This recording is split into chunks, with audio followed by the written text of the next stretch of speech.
Keep your radio dial right here. You're locked into the hottest news station on the planet. Hot 702.5 in FM sound. Blazing today's hip-hop, R&B, and pop music. Keeping your radio on fire. Bringing you the hottest, realest, riskiest talk shows live 24/7 on hot7025fm.com. Come talk shit and politic with Kristie J from the Chisholm Report every Saturday at 10 a.m. on hot7025fm.com. Hey y'all, it's your girl Cheryl Underwood, and you're tuned into the hottest news station on the planet, Hot 702.5. It's Kristie J from the Chisholm Report. You're tuned into Hot 702.5. Hi. Hey. What's up? All your favorite artists. Check it out. Say my name. DJ Khaled. This is Mila J. Bruno Mars. On hot7025fm.com.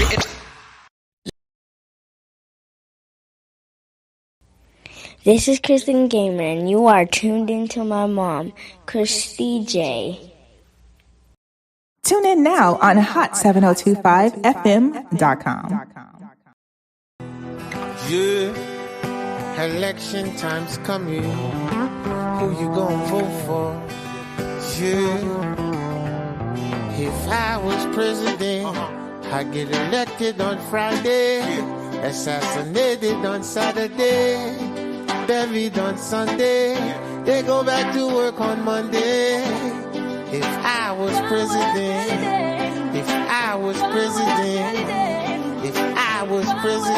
yeah. Instead of spending billions on the war, I can use that money so I can feed the poor. Cause I know some so poor. When it rains, that's when they shower, scream and fight the power.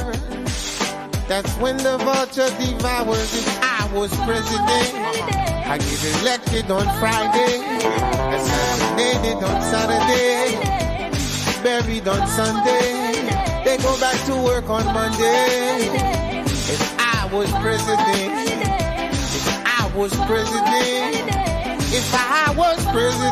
yeah.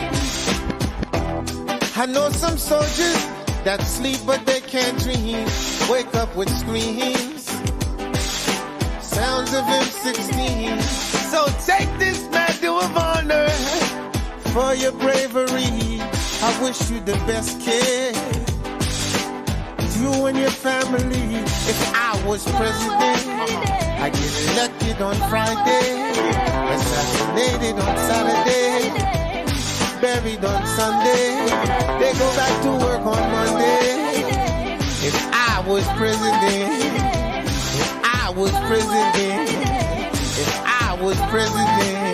but the radio won't play this. They call it rebel music.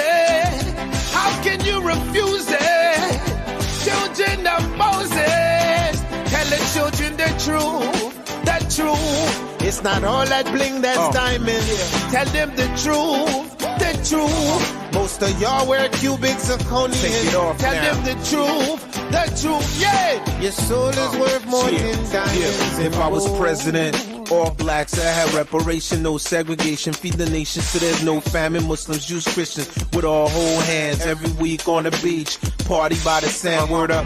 Take trips on Air Force One. Don't need to bring the homeless with no sneaks to Air Force One. Better schools in the hood, better teachers for the classes, making money, paying no tax. Find the best scientists, tell them come up with an answer. I want the cure for AIDS and cancer, but I gotta watch my back. Snipers on the hill with the steel, waiting to JF kill. I was president, I get elected on Friday, assassinated on Saturday, buried on Sunday, they go back to work on Monday. If I was president, I feel the rain coming, let me play my guitar for them right now. Let's go. Refugees, yeah.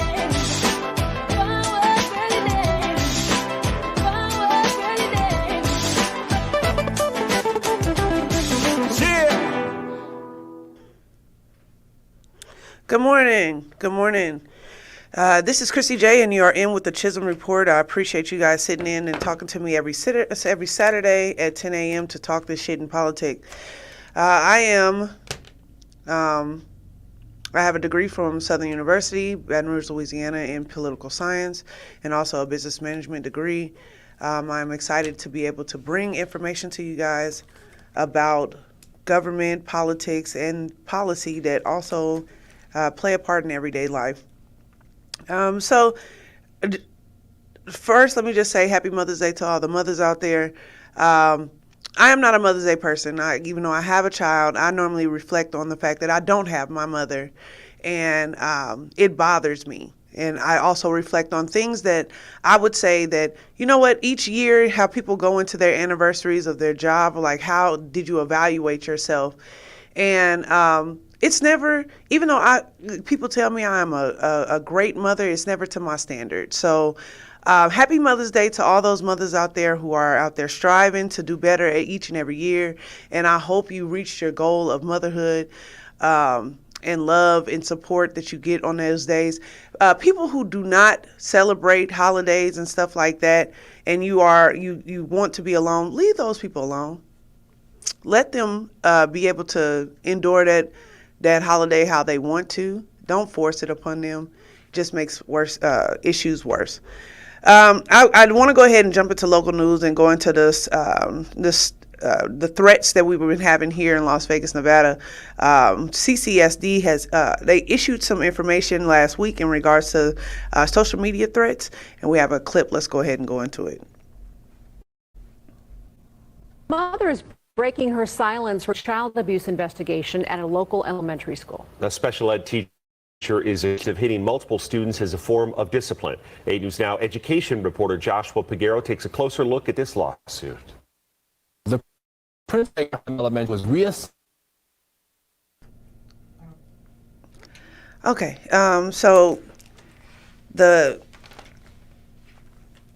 so we had some threats over the week, and they actually came internationally. Actually came from Florida, showing that we had.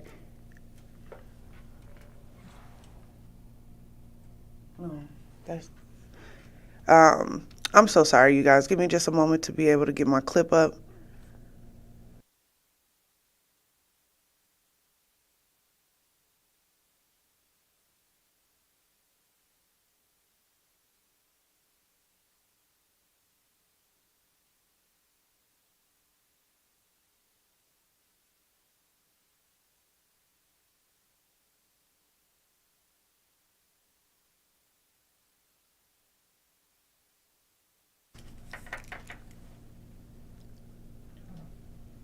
Okay. Sorry about that, you guys. I just got my videos messed up. My fault. Let's go ahead and go into the video, the clip in regards to the CCSD. So we had these social media threats come in from Florida, and these threats basically kept me from sending my child to school. Okay, it basically said that there's 25 individuals who would be targeting junior high schools and high schools here in Las Vegas, Nevada. That was Wednesday on the 10th, I believe. And then after that, it came to the point of, do I want to send my child back? Because if I'm gonna fight you, I'm not gonna tell you I'm about to give you a left hook. You know what I'm saying? Like if I'm gonna try to sneak it in there, you know what I mean? I might say, hey, I'm about to give you a left hook, and then I give you a jab. You know, so. Let's go ahead and go to this clip. Of a mass shooting today sparked a discussion around safety for our Valley students. Our Paulina Bootska has been looking into where this hoax originated.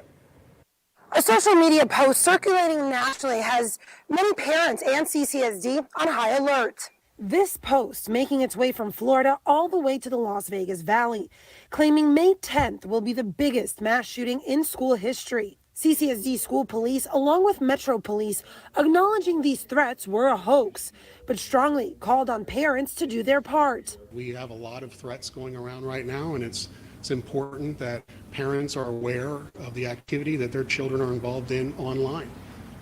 A lot of the social media threats right now are directly related to threats that are being circulated and recirculated throughout the community and causing a lot of concern about school safety. We are working with local law enforcement to increase patrols on our campuses over the last couple of weeks as well. Many of our parents have likely already noticed our extra police officers patrolling our school zones and before and after school. While many parents we spoke to today say they did see additional patrols in schools, Dr. Jara says the patrols are not in response to the hoax, but rather the end of the school year activity.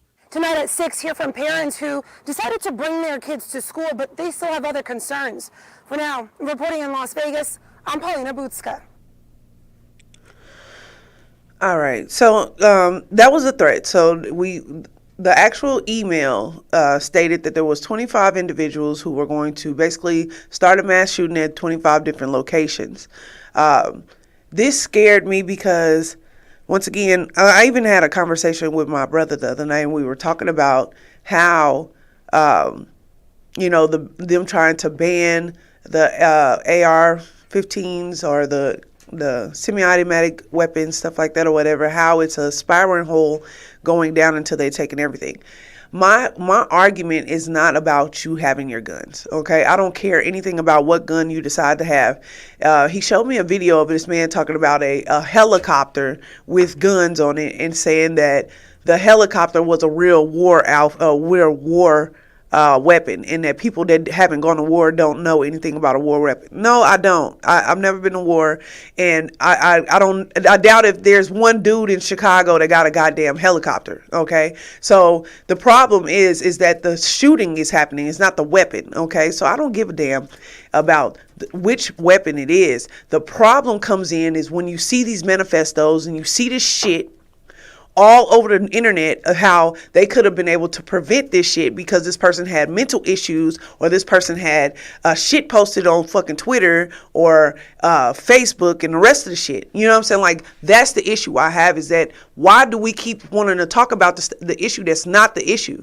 And I mean that towards the government. You want to take away the guns, and that's how you're keeping them from people from being able to speak in regards to the guns or the actual issue, which is our children, who are the softest targets that we have, do not have a gun, okay? And I have to worry about my child having a gun in his face and being blown apart because he does not have a gun. He doesn't have any protection or anything of that nature. But what he does have, okay, is a mama who don't play that shit. So what do I do? I encourage my people to go and vote so you can make the actual parameters around what you really want. They're making the narrative of it's the guns. But if you read the bill, then the bill tells you that it goes more into preventing watching or monitoring social media. Like, well, now they're going to watch everything we do. Well, what the fuck you want us to do?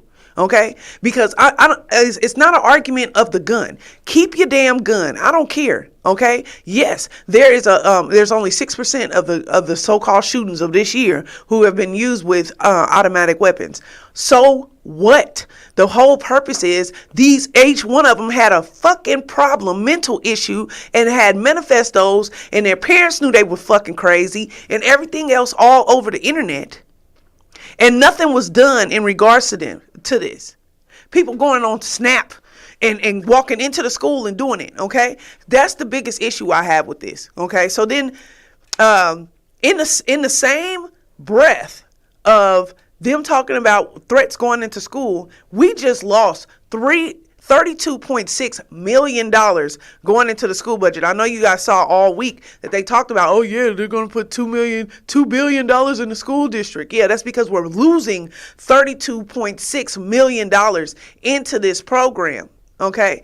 And with them saying that they're okay with that, they're okay with losing this money, even though every year they cut the budget almost at least 25%, and at one point 55% to the education fund. I have a clip in regards to the cut of $32.6 million. Let's go ahead. Enrollment is slightly up. Enrollment is slightly up TSD, but follows years of losses, and that impacts funding, of course, as parents choose other modes of learning for their kids. Ryan Matthew looked into this, breaks down why the change and what the school district is and is not saying on this matter. The Clark County School District may be one of the country's largest, but parents say that comes with its own share of concerns. And as more students leave the school district, they're taking funding with it. I've noticed academically he's doing so much better. Ava Musikan pulled her then 8-year-old out of CCSD when the pandemic forced classes to go online. She wanted him back in person ASAP. So when homeschooling failed, private schooling succeeded. They do small group classes. There's only up to, I think, 10 per class. And there's a good mix of older, younger kids. It goes until 8th grade. We feel like we have the best of both worlds. Odyssey Charter School does a hybrid of in-person and online, going on 2 decades now. A learning model Superintendent Timothy Lorenz says grew the student body when most schools were empty. We're a smaller learning community, and we're also a blended learning model. We got everything done. Smaller classes and more attention, perks that seemingly are pulling kids outside the district. A report from Tuesday night school board meeting shows a revised enrollment number of just over 300,000 district-wide, nearly 25,000 less than its peak in 2018 and 19. What's that mean for funding? Well, nearly $74,000 in state funding less per student. With revised numbers for this school year, it's a total loss of $32.6 million in the district's budget. In a statement, a CCSD representative contributed this decrease to a drop in the birth rate since 2008, families moving out of Clark County during the pandemic, and recent state legislation that changed age eligibility for kindergarten students that began this school year. So let's put this into perspective with some numbers. CCSD may have almost 380 schools. That's throughout the county. That counts for about 300,000 students roughly. But keep this in mind, according to publicschoolreview.com, about 103 private schools here serve nearly 23,000 students, and 70 charter schools serve an estimated 54,000 students. Brian? All right, so with that being in the same breath, okay, so just like I just went from 1, 2, 3, CCSD has voted to raise pay for campus security monitors. They're going to put $21 million of the budget that they just cut of $32.6 million. They're going to take out of the remainder $21 million to hire additional 138 police officers. After cutting this budget, okay? I'm not saying we don't need the security, because I most definitely believe we need the security. But before they even thought about fixing the programs for the school, before they even thought about giving raises to the administration or the teachers at the school, they wanted to make sure that they cut the goddamn cost of 32. Why didn't they just leave the 32.6? If you were going to take away from what you left us with and say that you're going to add additional, okay, meaning that you want the school district to spend at least $21 million on just hiring security. What does that do? That makes the teachers feel like they're not going to get the pay that they need, because, of course, they want our teachers to be security guards and babysitters also in the school district, which is bullshit. You want to give them pennies, and they're the ones curving and creating the leaders of tomorrow. So you're saying that you really care, or you really don't care about the leaders of tomorrow. You don't care about our future of our children. You want them to be scared and dumb. You want them to move in the same ways that they do in prisons. Three meals, okay? Have a nap, stay in your classroom, walk in line, and get to where you're going. And then at the end of the day, you only give them a education that's only good enough for them to get a minimum wage ass job, unless their parents step in to do some additional. But most of the problem that we have here is that we have a high immigrant population here. So most of those parents do not know English or the way to be able to teach their children in the way that the schools are turned.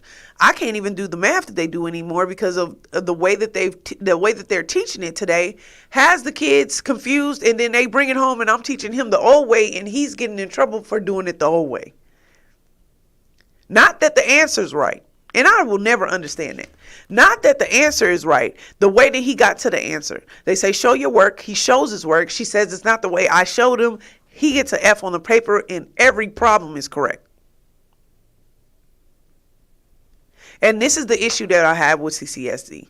CCSD, call in 702-551-5261. You're bullshit. Your board is bullshit. You've been doing this to our kids for so long that, and I can't stress enough to my people that when are we going to stop allowing them to do this? And then turn around and have an attitude about why your kid's not learning.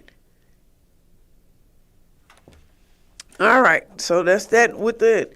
Governor Lombardo is also signing a letter to oppose gender equality, linking it to sex discrimination. It's called Title IX, okay? And I have a clip in regards to it. Let's go ahead. No.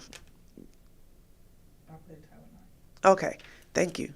This just expresses what Title IX is and what we can identify with and what we can't.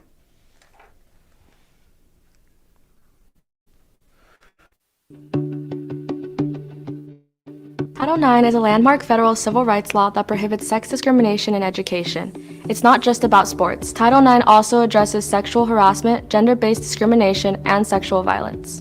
Title IX does not apply to female students only. Title IX protects any person from sex-based discrimination, regardless of their real or perceived sex, gender identity, or gender expression. Schools must be proactive in ensuring that your campus is free of sex discrimination. You are protected under Title IX even if you do not experience sex discrimination directly. Schools must take immediate steps to address sex discrimination, sexual harassment, and sexual violence. All schools must have a procedure for handling sex discrimination, sexual harassment, and sexual violence, and must have a Title IX coordinator who handles complaints. Mesa Public Schools' procedures and the coordinator's contact information are accessible on the district's website. Schools will take immediate action to ensure a victim can continue their education free of ongoing sexual harassment, sex discrimination, or sexual violence. Schools cannot retaliate against someone filing a complaint and must keep the victim safe from other retaliatory harassment or behavior. When necessary, we can issue a no-contact directive under Title IX to prevent the accused from directly or indirectly contacting or interacting with the victim. Schools cannot discourage you from continuing your education. You have a right to an education under Title IX. For more information, visit our Title IX webpage at mpsaz.org/legal/Title IX.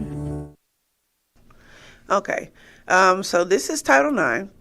This has actually been, they actually moved to do this within this year.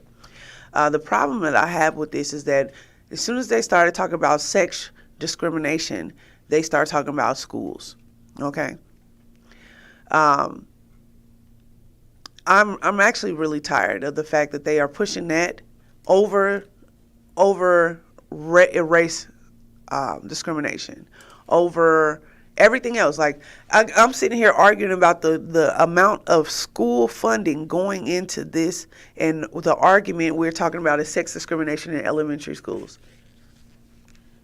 That's all I have for it. If you have a problem with what I have to say, call in 702-551-5261. That's still wrong.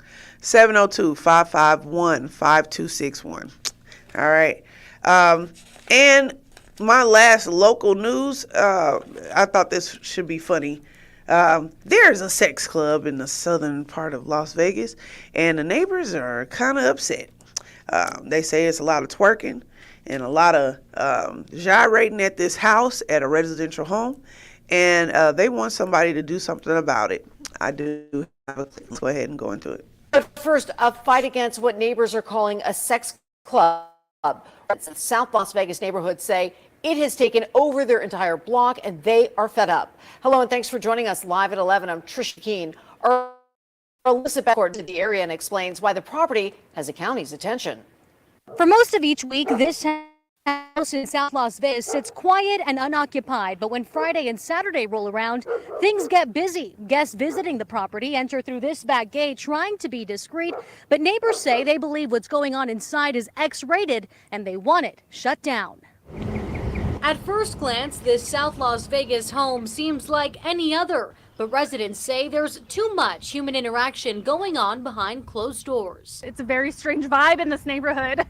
Kelly Amar lives just across the street. She says the area has always been quiet up until last month when dozens of cars and hundreds of people started showing up for what she believes was the first of many sex parties. It was an Airbnb rental property, and now it has become a swingers club. Posts on social media pages promote the property as a one-stop shop for promiscuous events. The ads call it Club SLV, or Sensual Lifestyle Vibrations, a space offering the safest and most inclusive atmosphere possible to explore your wildest interest. This does not belong in a residential neighborhood. If it does, put it in your neighborhood. Record searches show the home's owner as LMNOP Properties LLC, a company owned by licensed Nevada realtor Jason Ellman. Frustrated neighbors contacted Ellman hoping he would step in, but say he's not talking. We also reached out several times, but did not get a response.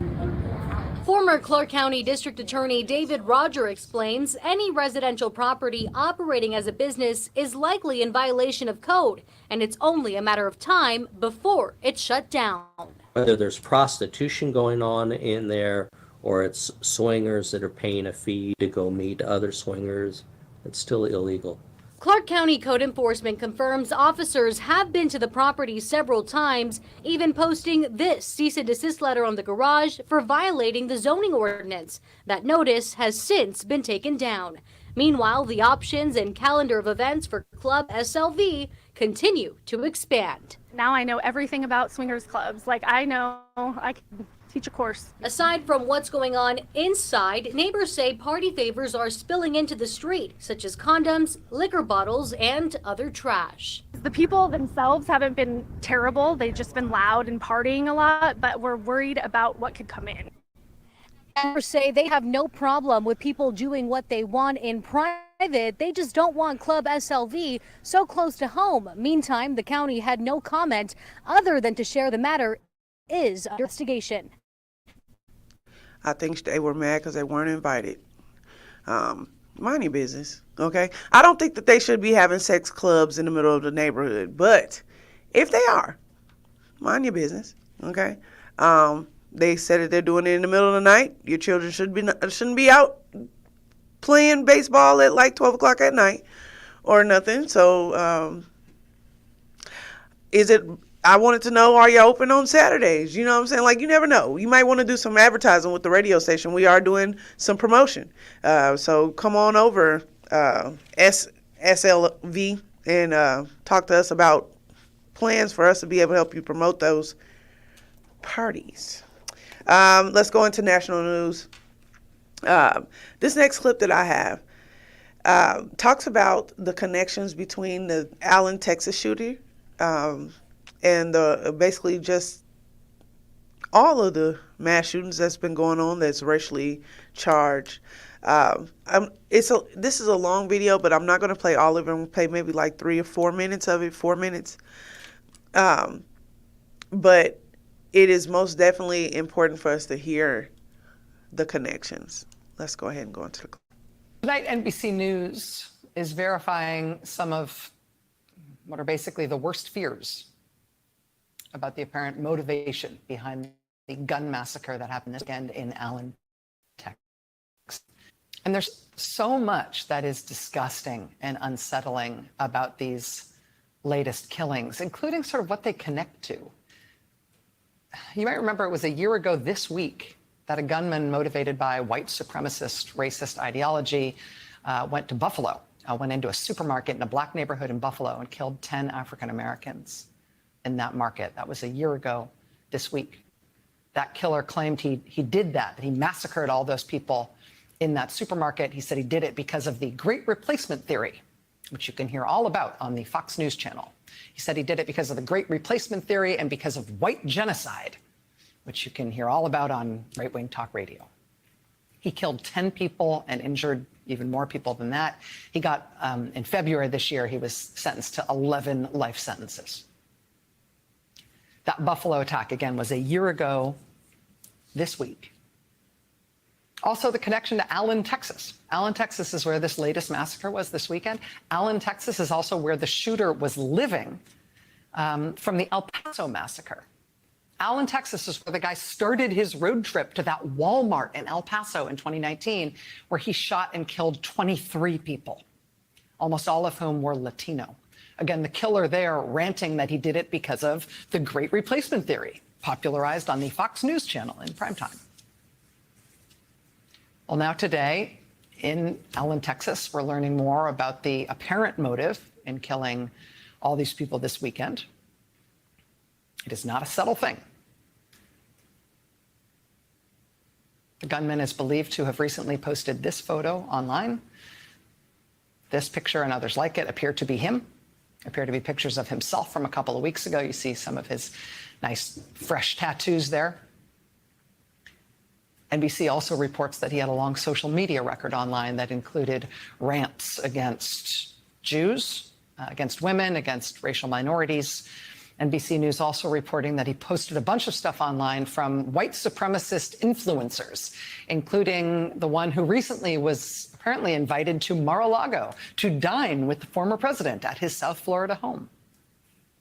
There have also been reports that the gunman from Allen, Texas this weekend, he had a patch that was Velcroed onto the tactical vest he was wearing while he carried out the shooting, a patch that had the initials RWDS on it. Looks like this one. There's a patch of the similar kind shown on the tactical vest of the man who is the leader of the Proud Boys, the pro-Trump right-wing paramilitary group. Until not that long ago, that Proud Boys leader had a merch store that sold this patch. RWDS stands for Right-Wing Death Squad. 4 leaders of the Proud Boys, the pro-Trump paramilitary group, were, of course, convicted of seditious conspiracy at the end of last week for their roles in the January 6th attack on Congress. One of those Proud Boys defendants who was just convicted of sedition, he had not just a patch of the right-wing death squad acronym, like the Allen, Texas shooter had. He actually had RWDS, right-wing death squad, tattooed on his arm, which you can see here. Today, also in federal court in Washington, D.C., we got a fairly heavy sentence handed down against yet another participant in the January 6th attack. He's 41 years old. He's a former petty officer first class in the U.S. Navy. Disturbingly, he reportedly carried top secret and compartmented information security clearances. He was already convicted and sentenced to 3 years in federal prison on charges related to him possessing illegal weapons, unregistered silencers. That was just a few months ago. Today, he got an additional 4 years on his sentence for his participation in the January 6th attack. And in the FBI affidavit that prosecutors submitted to the court in support of their case, that affidavit spells out his communications with FBI confidential informants, his coworkers, and others. Him spelling out and explaining to people why he was at the Capitol on January 6th with, he says, the Proud Boys. That affidavit also explains this man's very clear worldview for what exactly he was doing there that day, what he thought he was there to accomplish. This is from that FBI affidavit. Quote, Mr. Speed stormed the Capitol on January 6, 2021 to disrupt the peaceful transfer of power to President Biden, whom he believed rose to power through election fraud and was, quote, operated by the Jews.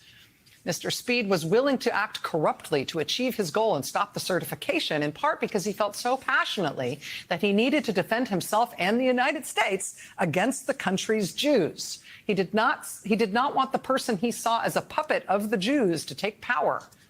Mr. Speed also thought that more violence was needed on January 6th to pressure Congress to stop the certification, but that violence did not materialize because Jews had lulled Americans into support for nonviolence. Okay, so the issue I have is that they were able to display his social media presence after he committed these murders. After. They see all of his swastika tattoos on his chest, even though the picture was put up last month, after he did this. They said that he's been putting up posts Anti-Jew, anti-women, anti-gay, anti-everything forever. And nothing was done. And this person was able to go get a gun legally, go in there to a shopping mall where people are there trying to pick up items for Mother's Day or whatever the case may be, just out on a family outing, getting lunch, soft target, and murder people.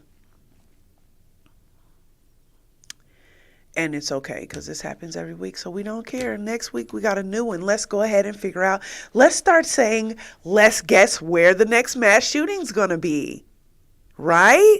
Because that's next, right? We're supposed to be so used to this that it's a game. Let's guess. I bet you the next mass shooting is gonna be a white male, okay? And I bet you he's probably gonna use AR-15. I bet you he's going to have racial slurs on his social media. Like, I can teleport. I got all this information in my head, and I'm willing to bet a whole $1 for the lives that have been lost, a whole $1, that's what it's worth, that this is going to happen before the end of the day. That another mass shooting is going to happen before the end of today. Let's guess how many people get killed. Let's guess if it's a church or a school or a movie theater or a grocery store or a senior citizen living place. Let's start guessing, because that's all they care about. The stats. We might as well put this on there with going to the sports book. Who's next to get killed, right? Sounds really heartless, doesn't it? It does. It sounds very fucking heartless, and this happens every day.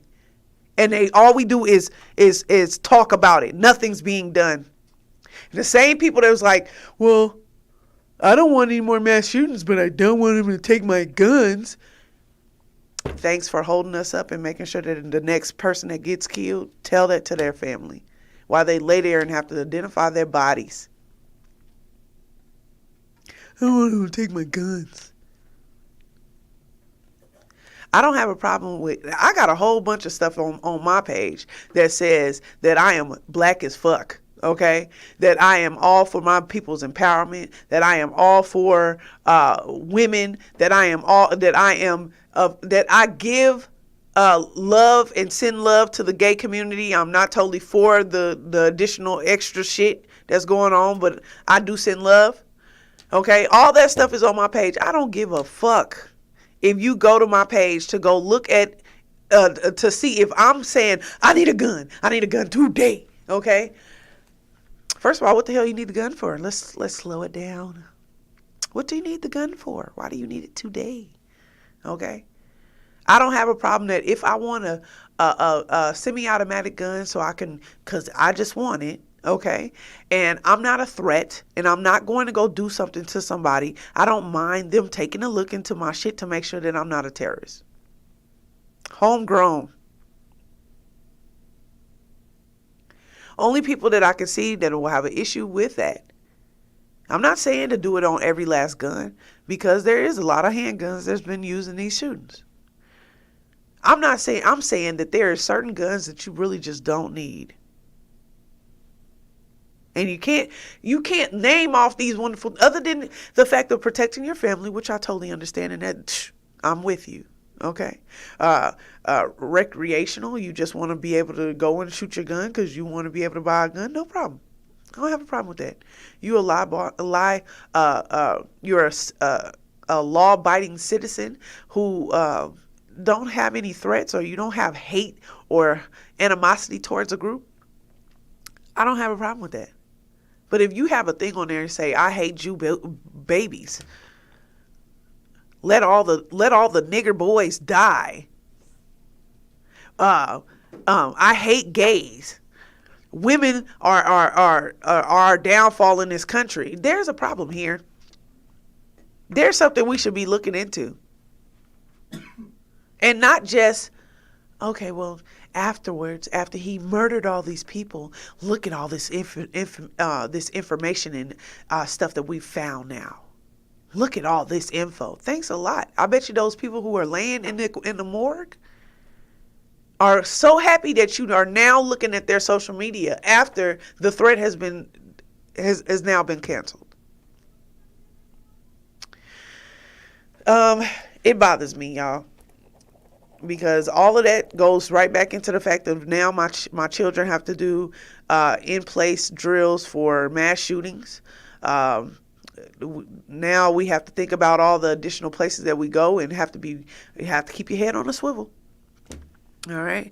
I do have another clip in regards to California reparations. They approved the payments for California reparations. Let me tell you that you're never going to get it. Let's go ahead and go into this clip so you can hear what they have to say. This morning, California's Reparations Task Force, the first of its kind in the nation, has voted recommendations for reparations to state lawmakers. It hopes to right the wrongs of slavery, as well as land, housing, and health discrimination. My great-grandfather was a sharecropper who had 17 children and worked from sunup to sundown and died with absolutely nothing. The task force is recommending payments of up to $1.2 million for any African American over 70 that can trace their ancestry to enslaved people, compensating them for what it describes as harm to their health, mass incarceration, over-policing, and housing discrimination. Land was stolen from many, as in my husband's case. My husband has the deeds to these properties. That's state. This land belongs to my descendants forever and ever. Several descendants told their stories in a public forum. Task Force member Jovan Scott Lewis insists reparations are not payouts. We are returning monies taken, returning monies stolen, returning the monies that had been lost based upon the kinds of dispossession and disenfranchisement. But the task force's work faces two major hurdles. First, no mention of how to pay for the estimated $800 billion price tag, which is more than twice California's annual budget. And the recommendations are non-binding, meaning state lawmakers still have to approve the idea. An uphill battle. The task force will issue a final report to state lawmakers this summer. An interim report also called for a public apology from the state to African-American descendants of slaves and others who were discriminated against and disenfranchised. Okay, so let's go ahead and talk about it. All right. It has now been, 200 years? 200 years since slavery, and you have not received this money. This is like, you got that one cousin that you gave that, they was about to get evicted or something, and you gave them like $1,200 for their rent or whatever. And they was like, as soon as I get, I'm going to give you your money back. Okay? And then every time you see them, they was like, I'm going to give you your funky money back, until they start not answering the phone and not acknowledging the fact that they owe you this money. They're not going to get this to you. Chalk it up to the game. Okay? $800 billion would bankrupt California. Okay, it's nice to talk about, and it's about to be election time. This is normally the time. Don't be fooled, is what I'm saying. This is around the same time every year or every other year when they go into elections. They start talking about reparations. It's always the Democrats talking about the reparations. They are not willing really to give it to you. It's just talk. Okay, to be honest, every black person in this country is owed over $300,000 for their ancestor blood that was shed. And the thing is, a lot of us can't trace it back. They're talking about all this ancestry, trace back shit. I totally disagree with all of it. I am not for any of it. I wish that my people stop doing it. You're not going to find your way, because we were not documented like that. That computer cannot tell you what is not there. Okay, you got all these white people where they're saying that their ancestry started in Africa, and all the black people that I know ancestry is in Europe. Okay, so it just makes no sense. It's really stupid to be able to think that you can go all the way back to something that was not documented. And that's half of the problem. We're not documented. Okay, in the Ellis Island, that's where you were supposed to come in for your port so you can sign in so they know you're in the country. We were cargo. We were not passengers. Okay, so you're going to have to really fight this legally and with documents that your family must still have from when your great-great-great-great-grandfather was a sharecropper and beforehand. And a lot of people don't have that information. A lot of people, once they got out of slavery, changed their last names and everything else. So they're going to make you spin this wheel for nothing. And that's what I have a problem with. Biggest issue I have with them trying to tell us that we're going to get this reparations is to stop looking for it. You're putting a lot of work into it. Now, I want to point out the fact that Martin Luther King was killed because he was going back to Washington to be able to talk about how much they owed us with reparations. You don't believe me? Look it up. It's facts. Johnny Cochran said that he had a brain aneurysm 2 weeks before he was supposed to go to the Senate to be able to tell them to the dollar, to the cent of what they owed black people for slavery and reparations. Killed. Okay? This is the problem. Okay? Jimi Hendrix was killed. Jimi Hendrix was killed. Okay? Not they trying to say he got sick with pneumonia and fell asleep and drowned in his own vomit, all that crap or whatever. He was killed because he was about to fund the Black Panther Party. Facts. Okay? Anytime there is something that's dealing with black people in a come up, they want to silence us. All of our leaders, any leader that we have today is now not allowed on social media. They have to go to the other parent companies, sister companies, to be able to even push their narrative. You guys, this has been an honor to be able to be on this show and to be on this radio station. I thank you guys every Saturday for coming in and sitting with me and talking this shit in politics with me, you know. And we'll be back Saturday. Well, we'll be back every Saturday at 10 a.m. On the Chisholm Report. I am Kristie J. If you see somebody out there grinding, let them know you see them shining, and you guys have a great week. Yeah, election time's coming. Who you gonna vote for? Yeah, if I was president, I'd get elected on Friday, assassinated on Saturday, buried on Sunday. They go back to work on Monday.